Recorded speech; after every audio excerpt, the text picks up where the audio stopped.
David, welcome, man. Thank you. Appreciate you joining. Pleasure to be here. um, I'm so allowed to drink my coffee during this, right? yeah, dude, you drink up, man, drink up.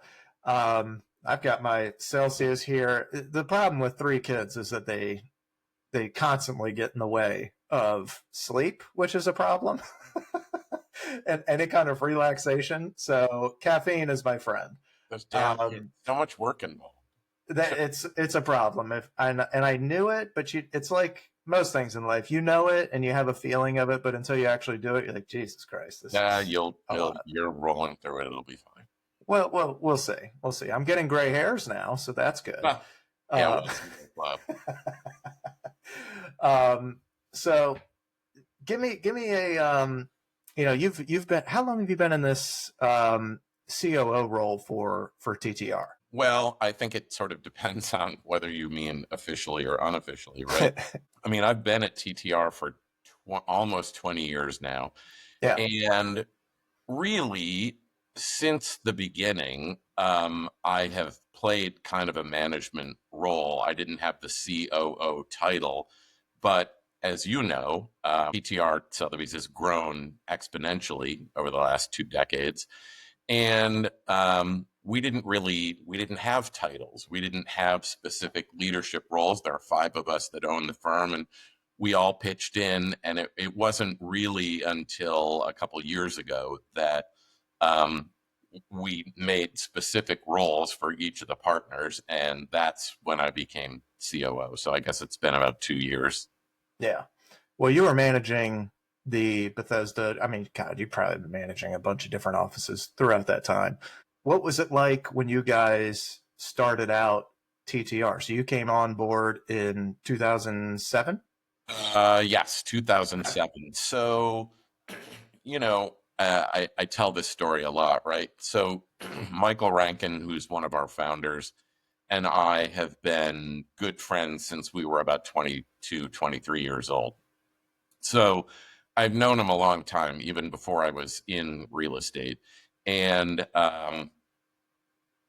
when TTR, which used to be called Tut Taylor and Rankin, which was the reason why it's now called TTR Sotheby's, got the Sotheby's affiliation in 2006. I had not yet joined the firm. But I remember Michael was very proud and happy, and he told me, and I remember going home and saying at home, like, oh, geez.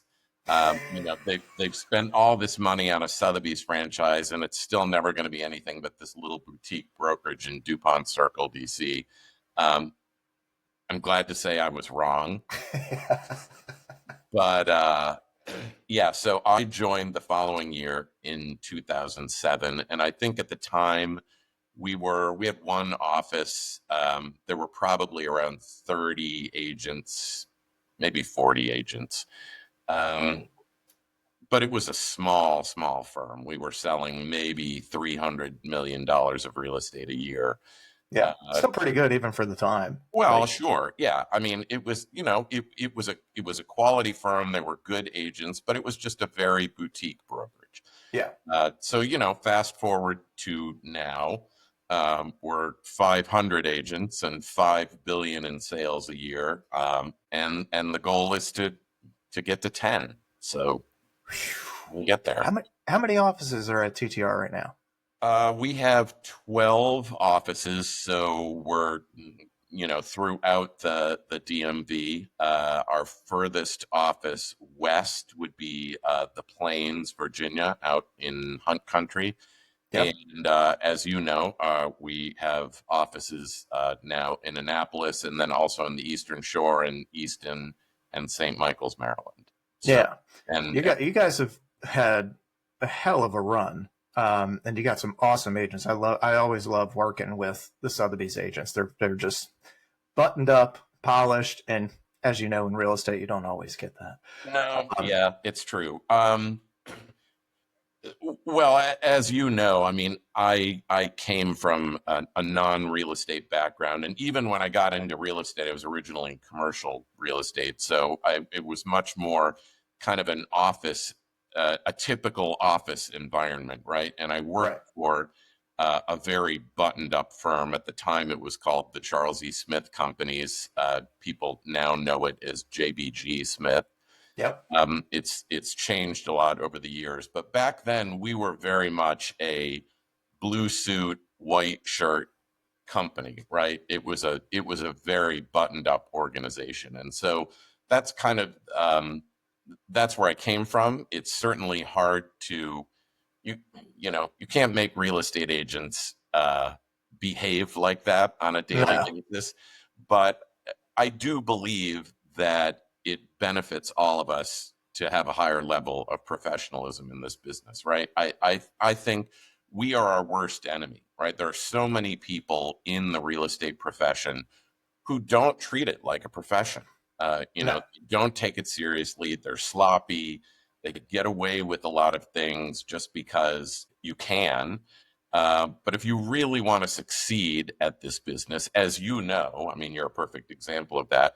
You got to treat it like a business. So that's the expectation that we have for our agents at TTR. What made you want to get into real estate? I'm assuming, like most people, you didn't grow up thinking, you know what I want to do? I want to sell. I want Yeah. to sell Did real I estate. don't know. Did I want to get into real estate? Good question. So, originally, I got a degree in public policy, and I worked on Capitol Hill and ultimately in the White House in the Clinton administration.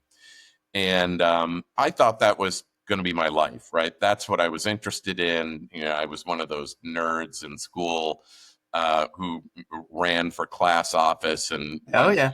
Boys State, and wrote fake legislation and all that. And I thought it was fantastic stuff. But after about not quite a decade of that, I just realized that it wasn't the career for me. I didn't feel like I was in control of my own destiny, and politics was getting nasty. I mean, Yeah.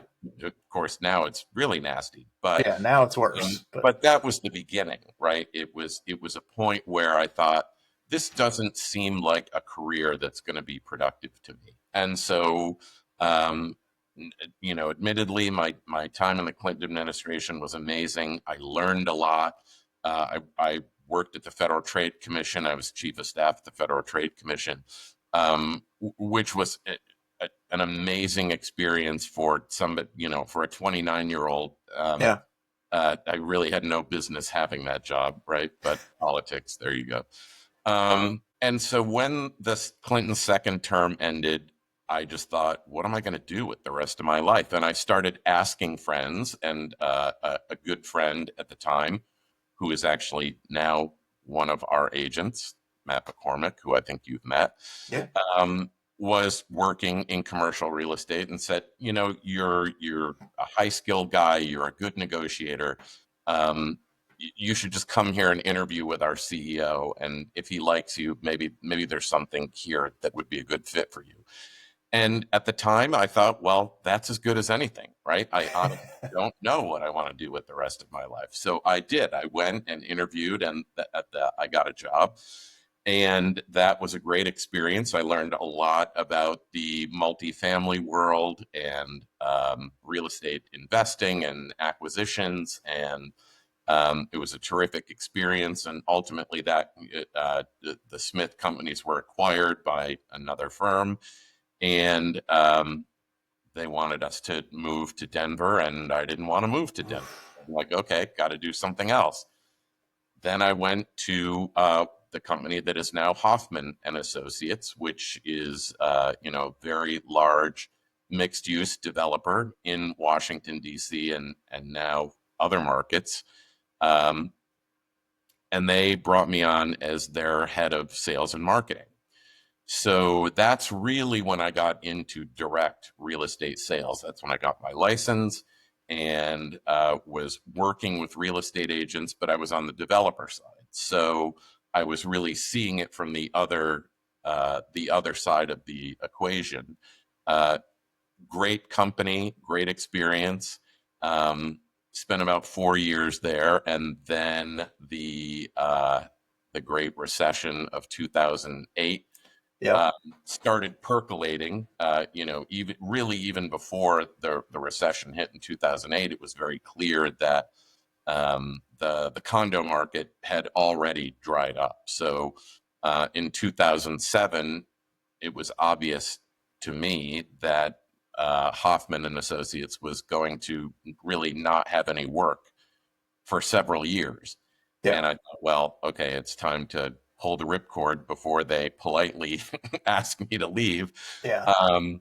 And ended up going to TTR, and Michael Rankin and Jonathan Taylor said, "Look, just hang your license here until you figure out what you want to do with the rest of your life." And that was whatever 18 years ago now. So Yeah. I guess this is what I'm doing for the rest of my life. Well, Really you're doing it well. So trying to get another job at this point. yeah, it's too late at this point. Now you're stuck. Um, what is it about DC? Obviously, the political scene is what drew you there, but that's not that's not where you started. You haven't been in DC forever, have you? No, I grew up in upstate New York. So I grew up there. I went to college up there. Um, so of course the draw originally for DC was politics, but I think what keeps me in the Mid-Atlantic is, really is a beautiful area. It's a Yeah. beautiful city. It's a beautiful region. We have access to everything. It's easy to go somewhere else if you want to because we're centrally located. But Right. you've got the water, you've got the mountains. It's a very green city. It's a very livable city. So it's just been a great place to live and to do business. And of course, the fact that we are the seat of the federal government has insulated us from a lot of the bigger economic shocks, as you know. I mean, the Yeah. market, even in a downturn, the DC real estate market is more stable than other major markets. We'll see if that continues. Certainly living in interesting times. Yes, we are. Um, but yeah, it's been a great place. And I think that I do own a house now in California in the desert in Rancho Mirage, which is actually where I am right now. Uh, Hell yeah.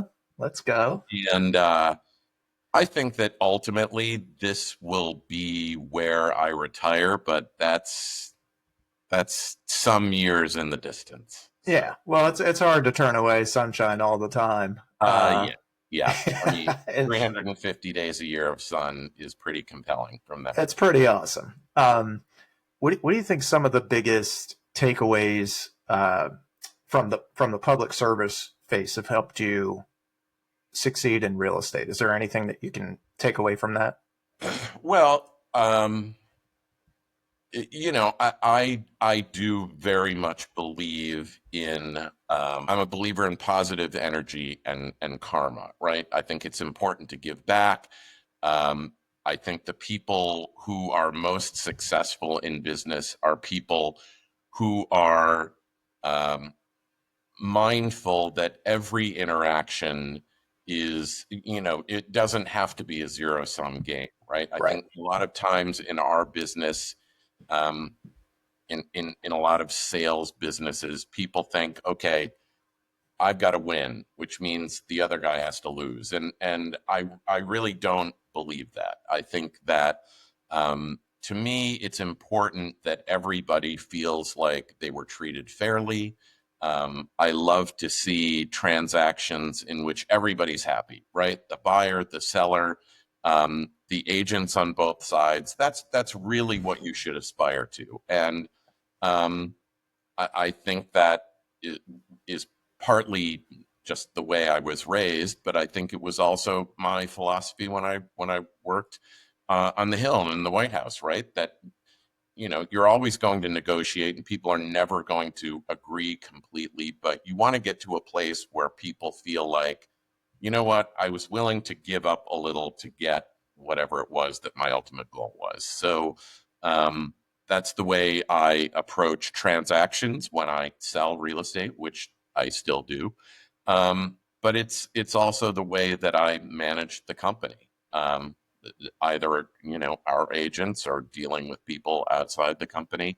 I just think positive energy goes a long way, right? Totally agree. Totally agree. That's one of the um, staples of the ninja selling stuff is, Exactly. don't take a scarcity mindset. There isn't actually enough to go around. It might not always feel like it, but stay positive with stuff. That's a huge thing. Truly. Um, you guys focus not exclusively, but primarily on luxury real estate, and that's not necessarily all about price, because sometimes we get these luxury price points that the house might need work, but the location is exclusive, or the relationship that you have with the client is, this is one of many in a large portfolio.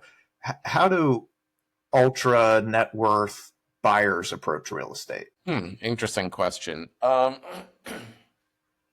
the end of the day, I think high net worth individuals have the same um, pushes and pulls in a real estate transaction that we all do, right?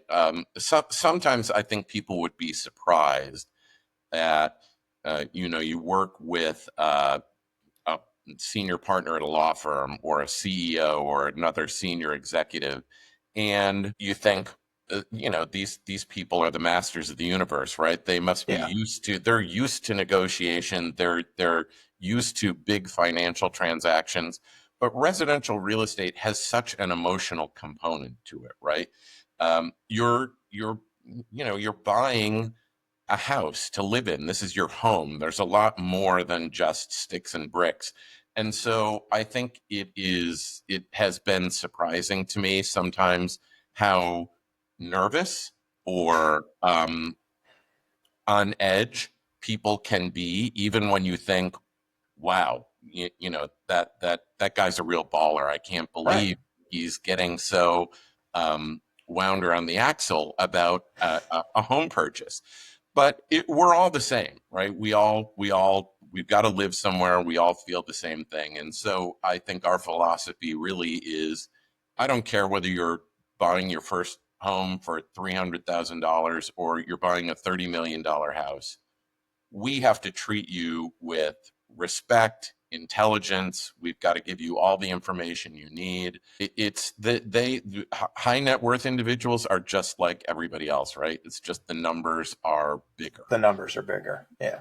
And the way to really succeed in this business is to, whether they are a first time buyer or somebody who has purchased homes all over the world, is you've got to do your homework. You absolutely need to make sure that when they finish that transaction, that they're not going to think of anybody else but you and your firm going forward.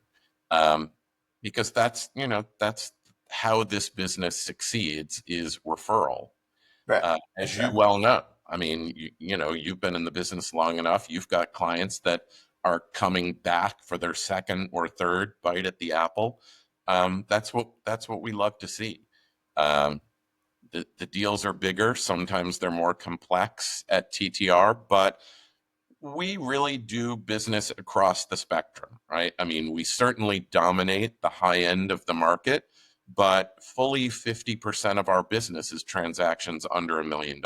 So, and I think people don't always realize that. Sometimes I hear from our agents that they'll speak to a friend about selling their property, and the person will say, oh, well, I didn't think that you would want to work with me because I'm not quote unquote Sotheby's material. I don't really know what that means, right? To me, Yeah. as you suggested, it's not just luxury is not just a price point.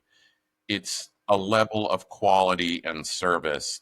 And I think every client deserves that. I don't care what their property costs. They all deserve that level of service. Yeah. So I totally agree on that. And the DC market is a little bit different than kind of our, suburban market out here.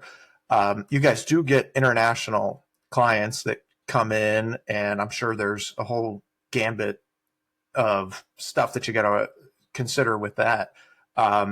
There's probably three other big international markets, New York, LA, Miami.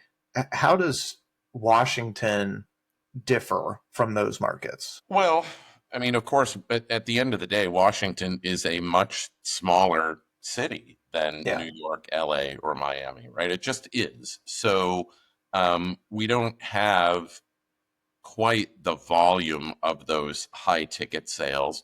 And I think, although this is changing a little bit recently, and we can touch on that, but I feel like people in Washington D.C., even wealthy individuals, are a little different in the way they consume real estate than the other markets you mentioned, which is to say that in my experience, wealthy people in Washington, D.C.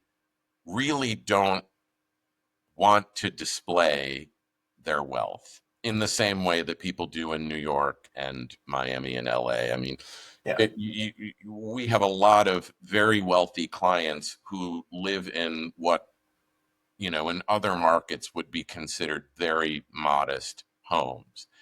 People in DC are not flashy. We certainly sell very expensive property, but compared to what you see in those other markets, it really is a very different thing. Now that is changing a little bit now, I have to say.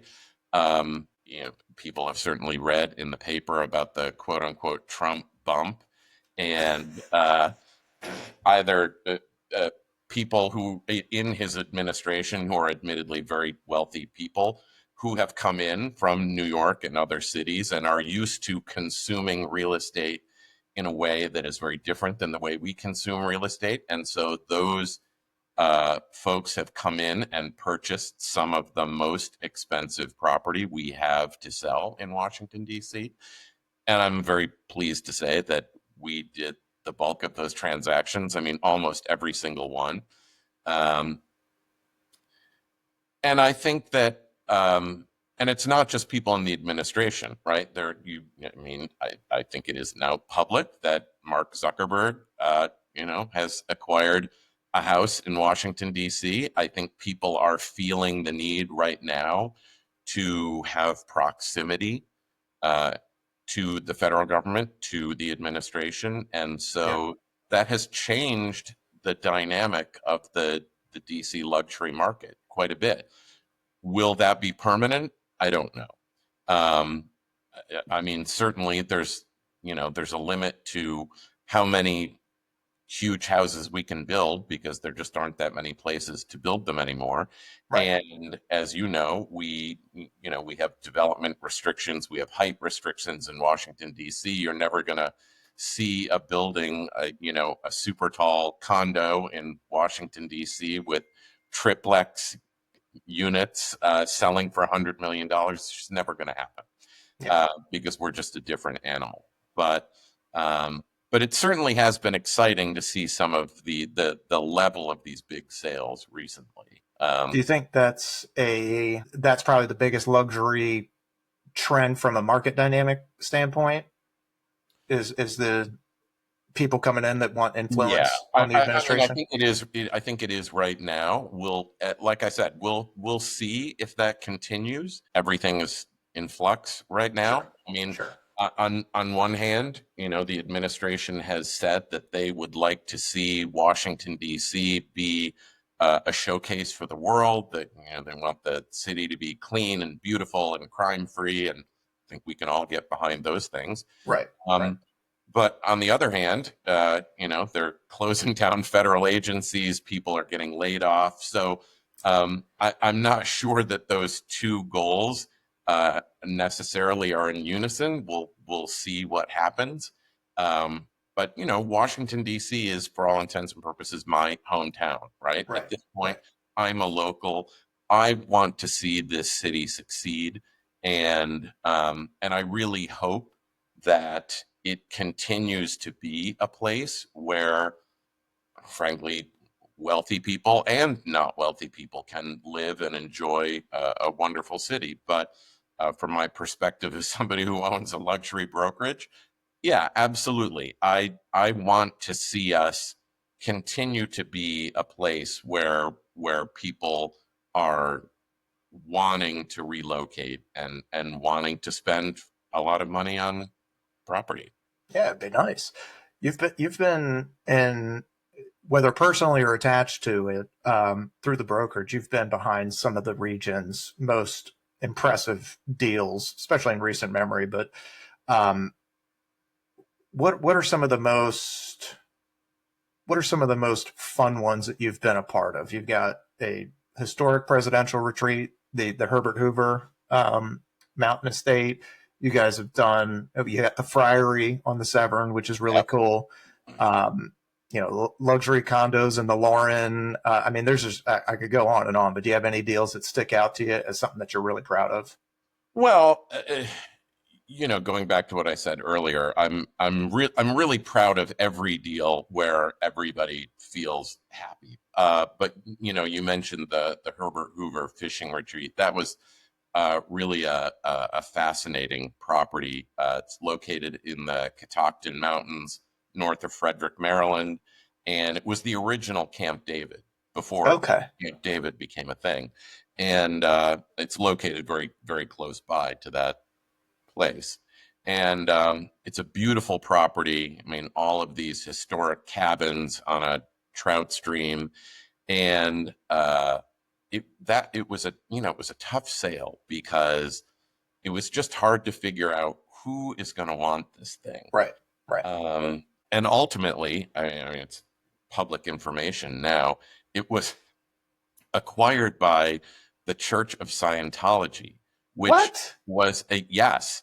They bought it as a retreat, and it really was a fascinating experience because I got a call from an attorney, didn't say who his client was, wouldn't say who his client was.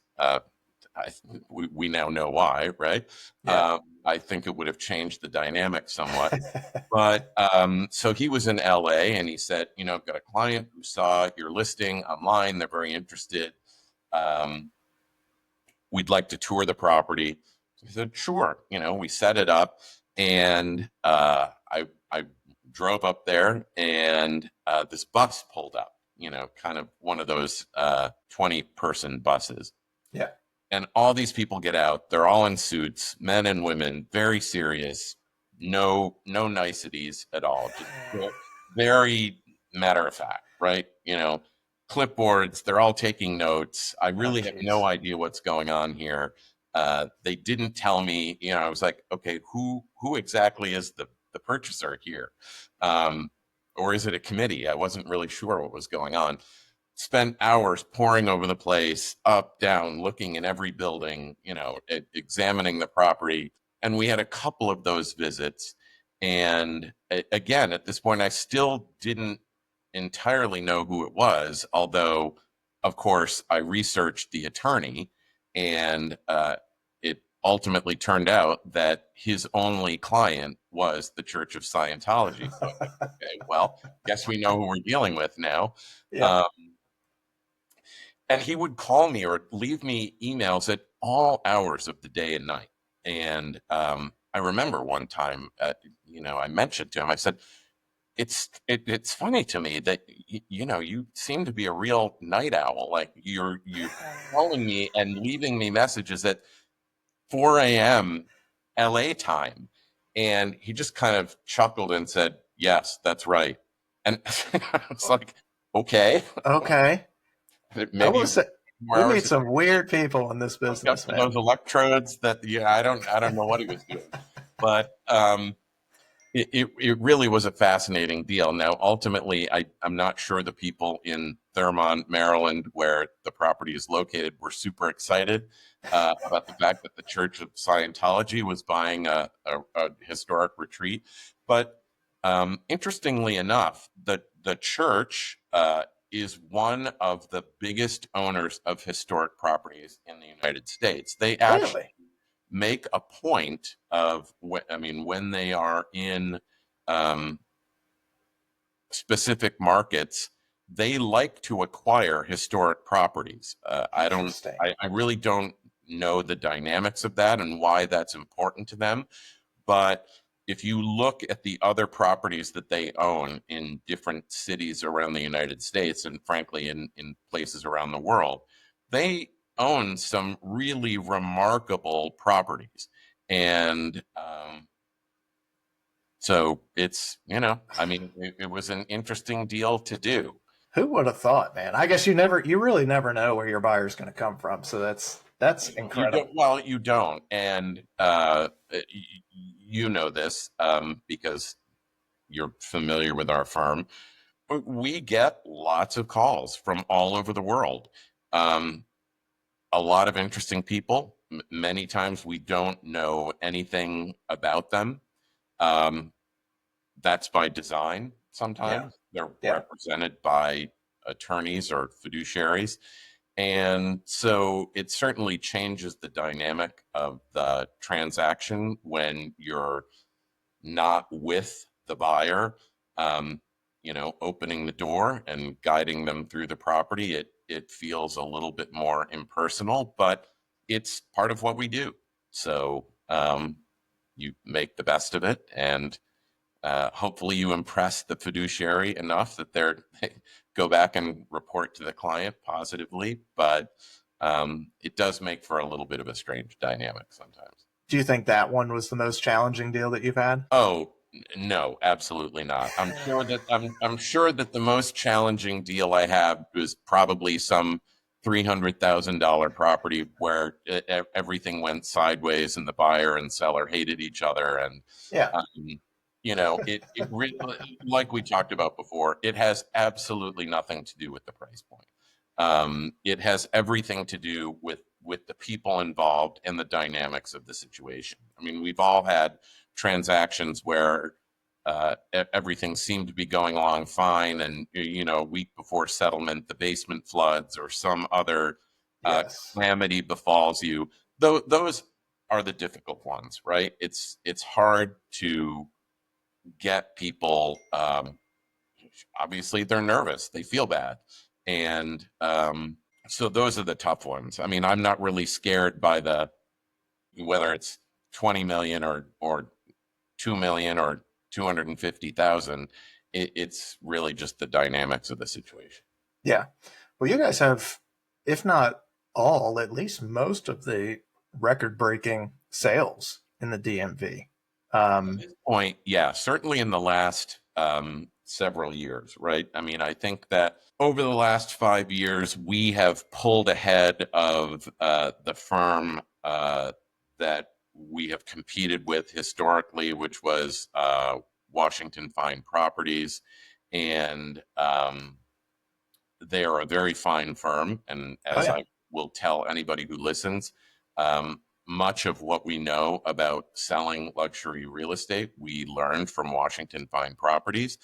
Uh, but we have grown. We have kind of gone beyond them, and I think that now, in the last several years, we're at a point where everything over $5 million is really, for the most part, a TTR sale.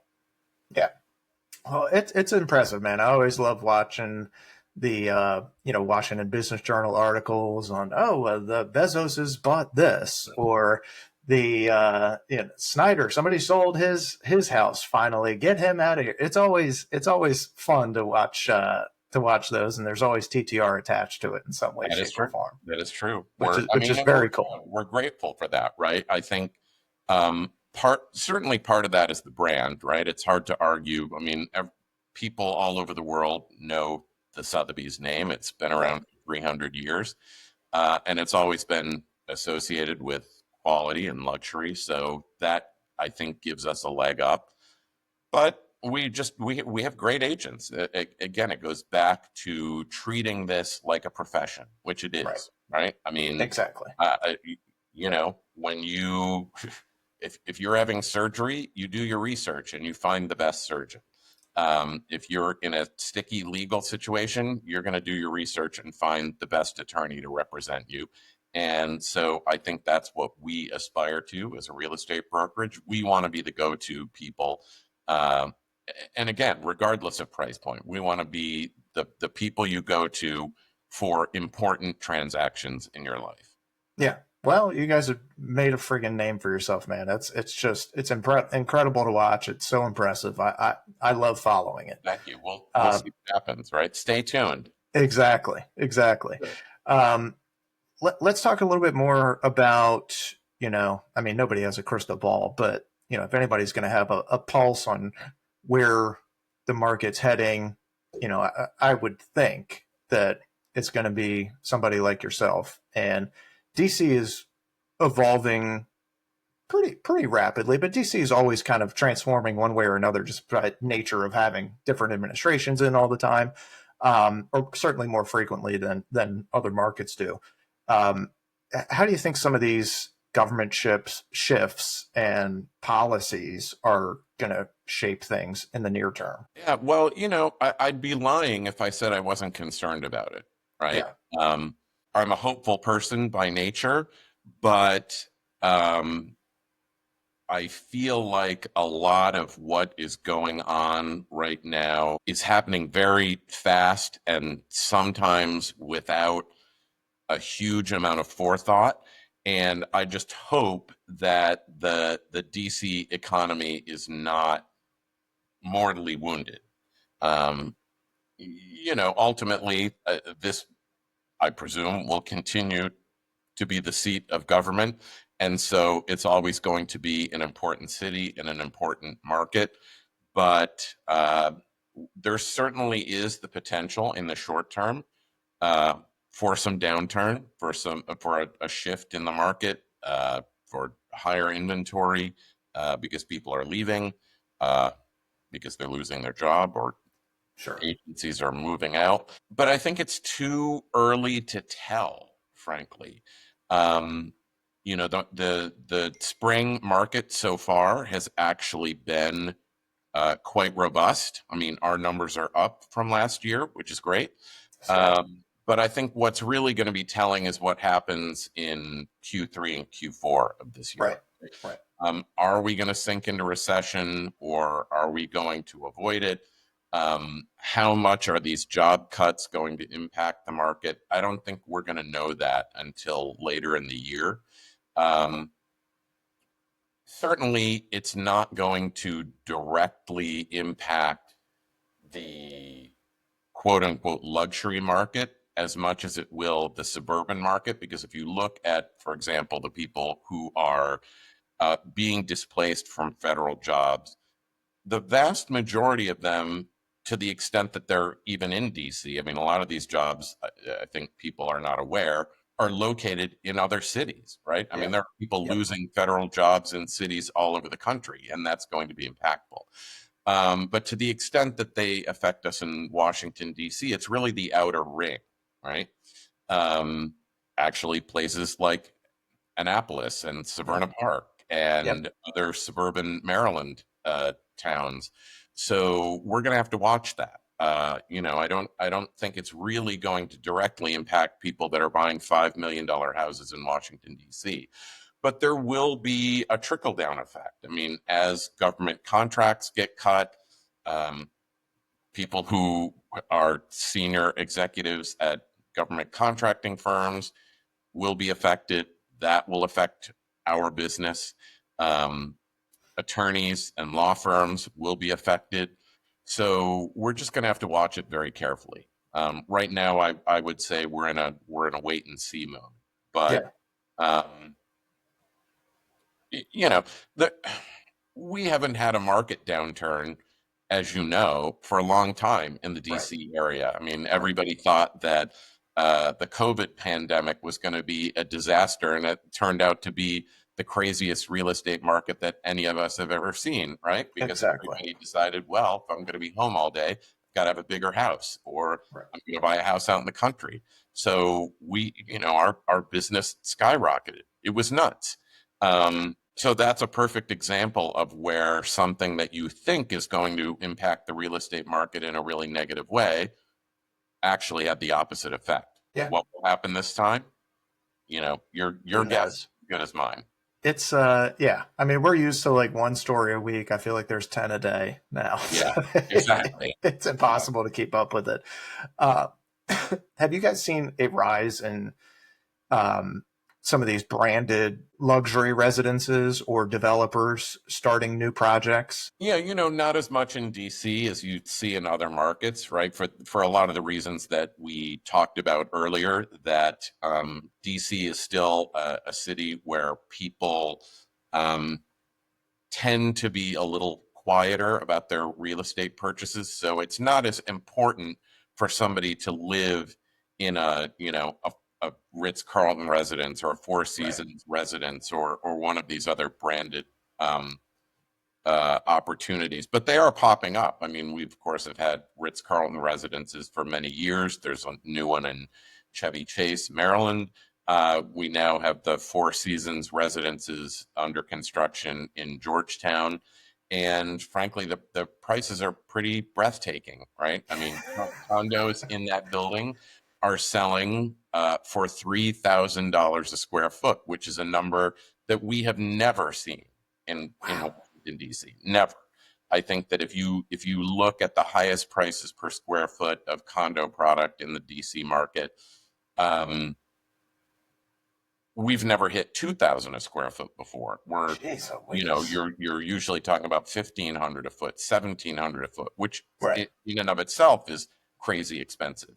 But these numbers are really breathtaking, and so it's interesting. It will be interesting to me to see what the consumer reaction to that is. We are not selling that property. Interestingly enough, they have an inside sales team, but of course, we have been invited to look under the hood and see Yeah. what the product is like. And it really is going to be an incredible product, but um, will enough people in DC want to buy it? I don't know. I honestly don't know. Where are Um, the developers coming from? Are they local or are they coming from a New York or Yeah, somewhere it's a like that? combination. Okay. A lot of times it's a team from everywhere. They'll have a local component. Uh, Typically, the finance people are from somewhere else. Um, but yeah, I mean, I think that particularly for those high-end projects, uh, it tends to be people that are building them in lots of different markets, and Sure. so they're dipping their toe in the water. I mean, we certainly have our own homegrown high-end developers. I mean, Hoffman and Associates, who I used to work for, built Amaris at the DC Wharf, and those numbers were very high, and it's a beautiful product. Um, so we have East Bank, the Lanier family. They have always been building high-end product in Washington D.C. and the area. So it's a combination, but and I think that they're, of course, because they're local, they're perhaps a little bit more in tune with our customers. Right. Sometimes I think when people come from other markets, it's hard for them to know uh, what's going to work with DC consumers because we are a little different. Right. We're, Right. we're we're not as flashy as Miami or New York, and so you've got to build a different product, and you've got to approach those people in a different way. It's a different sales pitch. Do you think that you're going to see some of these vacant government buildings either get sold off and converted into condos or redeveloped into something else? Well, I think that's a trend that's happening everywhere, right? This Right. office to residential conversion, and DC is really ripe for that. I mean, even um, before the current administration came in, and this kind of realignment of federal agencies and the federal workforce, DC was a very over officed city, right? If you look at the core of DC, it's very different than New York or Miami. Um, there really isn't a lot of residential in the central core of DC. It's federal buildings, it's office buildings, um, and to a certain extent, that has negatively impacted the quality of life. Right? I mean, for years and years, you go to certain neighborhoods in downtown DC, and if it's not a big tourist season, there's nobody around after Right. 7 o'clock at night. I don't think that's a good thing, right? I think you want a healthy mix. I would love to see some of these I mean, there's some beautiful federal buildings that, frankly, if they don't need them, I think it would be great if they could convert to housing. But those buildings are all a challenge, right? They're big buildings. They have big floor plates. There's lots of offices in there where it wasn't important to have light and air. Right. You think about the story of government workers toiling away in a windowless office. It's a Well, bunch of severance offices. yeah, exactly. It's hard to convert those buildings. I mean, Yeah. some of them would really be beautiful from a perspective of what the facades look like. Could you make livable residential units? I don't know. We'll have to see. It's Yeah. expensive. Yeah. Yeah. But but you know what's more expensive than converting them is leaving empty buildings to just fester in your downtown Exactly. core. We have to do something with them, right? So if the federal government doesn't need them and companies don't need them for offices, we have to convert them. And to their credit, um, the DC government is doing what it can to offer incentives, tax and otherwise, to encourage the conversion of those buildings. But it's expensive, and capital is expensive right now. I Right. mean, we're just not in a place where the private market can affordably invest in the conversion of those buildings. I hope that will change. I mean, everything does change over time. That eventually that it will become cheaper to do that as we get better at it, but it does need to happen. Yeah. Well, what are you guys seeing in DC and some of the surrounding markets for what buyers are prioritizing right now? During COVID, it was like give us a home office, give us some kind of amenities. I want a pool, I want space, and I feel like that might be shifting a little bit. Yeah, I think that's pulled back a little. I mean, obviously, you know, at the same time we're laying off federal workers, we're also telling the other workers that they need to be in the office 5 days a week as opposed to Right. working from home, right? So I think we are going to see a little bit of change that um, people won't necessarily want the house in the suburbs with a 2-acre lot. Maybe they're moving closer in, which means that it's going to change the housing product that they're going to buy. Um, so that's one dynamic. I think the other thing, and you know this because we've seen this. Uh, Really, this is a trend over the last decade, which is buyers really are shying away from a project, right? I mean, I remember when I first got Yes. into real estate and DC was going through its renaissance, people would buy anything, right? I don't care how crappy it was, how much work needed to be done. They're like, okay, let me at it. I'm going to buy this house. We're going to fix it up. It's going to be great. I was one of Yeah. those people, right? I Yeah. mean, I bought a little old lady house that hadn't been touched in decades, and we had to redo everything. People don't want that now. They literally want to move into a home that is ready to roll. They want to bring their suitcases and their toothbrush and not have to do a thing. Yeah. Um, and that, I mean, that's fine, uh, but it absolutely impacts the way we sell real estate because I find that we have to have a lot more conversations with our sellers about what they need to do to get that house ready to sell if they want to get top dollar. Right.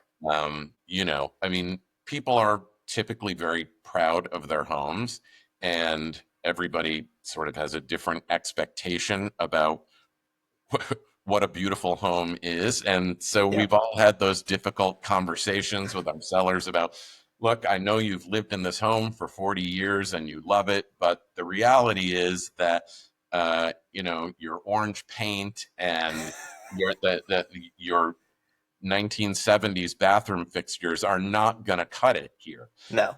The house will sell, but you're not going to get the same price that your neighbor down the street got who renovated their house 2 years ago. Right. Exactly.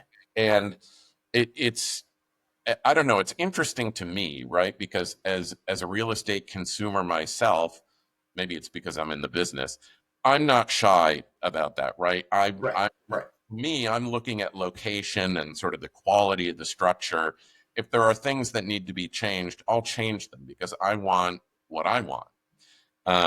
But a lot of consumers these days are just not like that. They really don't want to have to think about what to do to fix their home up. And that makes it hard for us, right? Because it's hard to know what's going to appeal to someone, frankly. Right. Um, and it's also made, I, and this to me is kind of a disappointing thing. It's made a lot of housing product somewhat generic, right? Which is if you have to guess what consumers want, um, it all ends up looking the same, right? I mean, we all go into houses that like flips and houses that have been renovated, and it's the same bathroom fixtures, it's the same Yes. gray paint, it's the same design scheme. And after a while, you're like, gosh, I don't even know what house I'm in anymore. Because I've seen 7 houses today that all look exactly alike inside. Yes. To me, that's not necessarily a great thing, right? I No. think your home is a reflection of you and your personality, and there's nothing wrong with that. Um, I don't think we all want our house to look exactly like the house down the street. Um, but that's kind of what we have to do in order to get across the finish line sometimes.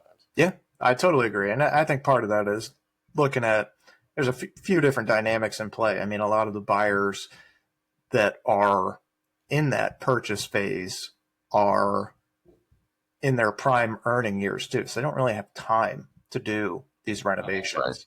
They That's don't right. have some of them don't have the connections to do it. The cost of doing renovations has gone up since COVID. It's just Absolutely. it's just not it's not as feasible as it once was to do that. Not to mention, most people around my age or even a little bit older are not handy at all. I mean, they could No, barely screw a light bulb very in. few people are these days, Yeah, right? I mean, yeah, you see those shows on HGTV where that the happy couple goes in and does their own demo, and there they are, doing plumbing and electrical work. I'm like, who are these people? Because who are these people? I don't know Also, anybody like that. no, they're also the same people that are like, hey, we're looking for this house and we have a $2 million budget. I am a yarn spinner and Yeah, my husband herds cats. yeah, You're like, wait, exactly. what? Good Uh, luck with that. Good luck. exactly, exactly. What kind of advice would you have for agents that are looking to break into the luxury space? Well, I think it's hard to, and I get that question a lot, right? Even from within our agents at TTR. I mean, people that are newer to the business. They're like, okay, how do I raise my average price point to 3 million? It's like, Right. well, uh, uh, you're not going to wave a wand, right? You have to get some better friends. Yeah, I get. Well, but look, it goes back to what I said earlier, which is to the people who are really successful in this business are people who have clients for a lifetime, right? Right. We start out in the business, we're young, our clients are young, they're buying their first homes. 8 years later, they move up, higher price point. 10 years after that, or 15 years after that, kids are gone. Maybe they're, moving out of the house, buying a luxury condo. The way you break into the luxury business, unfortunately, there's no magic to it, right? Right. It really is about growing with your client base. Now, I know that at our brokerage, we certainly try to mentor people. I mean, we encourage senior successful agents to partner with younger agents or people who are newer to the business to bring them in on higher price listings so that you've got a track record. I mean, that's the problem. If you're an agent who is very comfortably selling $500,000 properties, you may well get a listing appointment for a $2.5 million property. But of course, that seller is going to say, how many other $2.5 million properties have you sold? And the answer is Right. zero or very few. And so I think it's incumbent upon us in management to try to make those partnerships and relationships happen so that at least younger agents can see and be part of those transactions, and then they have it on their resume, right? Right. And Right. that's where you get there. But really, the most organic way to get there is, I'm now working with a client on their fourth transaction, and they've moved up, and so have I. It just takes time. Yeah, it takes time, and we don't necessarily live in a society that's patient. So No, I get people that ask people that are newer in the business will ask me that, and like, well, I've sold luxury. I would not consider myself a luxury agent. I try to treat myself like that and clients like that, but it comes into network. Who is in your network, and do you know your market inside and out? Because if you're not an expert in your market, you're going to be middling for a long time, and there's not really no question. But again, I think it's also, as I said, DC and the Mid-Atlantic generally. I mean, look, we have a lot of expensive real estate. We have a lot of beautiful real estate, but we're not New York or Miami or LA. And I think a lot of people in our business, real estate agents, see, we don't do ourselves any favor, right? They see shows like $1 Million Listing, and they think, all the time. "Ooh, Yeah. how do I get that job?" Agent driving a Lamborghini, and they go to a restaurant in LA and they're negotiating their deals. The clients are nowhere to be seen, right? No, no. The two agents are drinking wine in a fancy restaurant in LA and negotiating a deal. I'm like, where's the client? Where is the client? Also, the consumer does not know that's totally staged. Not like that. That is not real, right? I mean, how do I get to sell multi-million-dollar properties? Well, I guess you're just going to have to go to New York or LA or Miami. Apparently, that's where they all are. I don't. Exactly. Well, let's do some quick questions before we wrap up. I like to do a little rapid fire section here. Gotcha. What's a favorite? Do you have a favorite property that you've ever sold? Ooh, favorite property I've ever sold. I honestly don't. I'm sorry that's a cop-out answer, but I really do not. I can't think of. I mean, I've sold some wonderful property, but they all had interesting things about them. I mean, we talked about the Hoover Fishing Camp trout run. Oh yeah. That was cool. There've been a lot of really interesting properties, but nothing stands out to me as like that was the be all end all. It's just it's a grind. Yeah. Every day is a grind. I don't think many people realize that. Do you have a dream listing that you'd like to represent one day? Well, as you know, I do have the listing of the Friary in Annapolis that I'm sharing with my colleague Brad Capel. That really is a spectacular home. That's a wild one, man. We had a great showing this past week. Fingers crossed. It's just a really unique, big, beautiful property with a lot of history. The owners were incredibly thoughtful in what they did to reimagine this historic home. So, that's a real pleasure to list. I mean, it's obviously it's nice to have your name associated with something that is so beautiful and spectacular. There are certainly other really beautiful homes in the Mid-Atlantic that I would love to sell. We'll see what happens. Yeah. What's a book or movie or podcast that you would recommend to anybody in real estate? Okay, so when agents come to TTR, I give them two books, right? One is Ninja Selling, which we talked about. I'm a firm believer in the ninja selling philosophy. The other is a book called Unreasonable Hospitality by Will Guidera. All right. And I mean, you're a Compass agent. I know that Will Guidera is speaking at the next Compass retreat. He actually came to speak at Sotheby's a couple of years ago.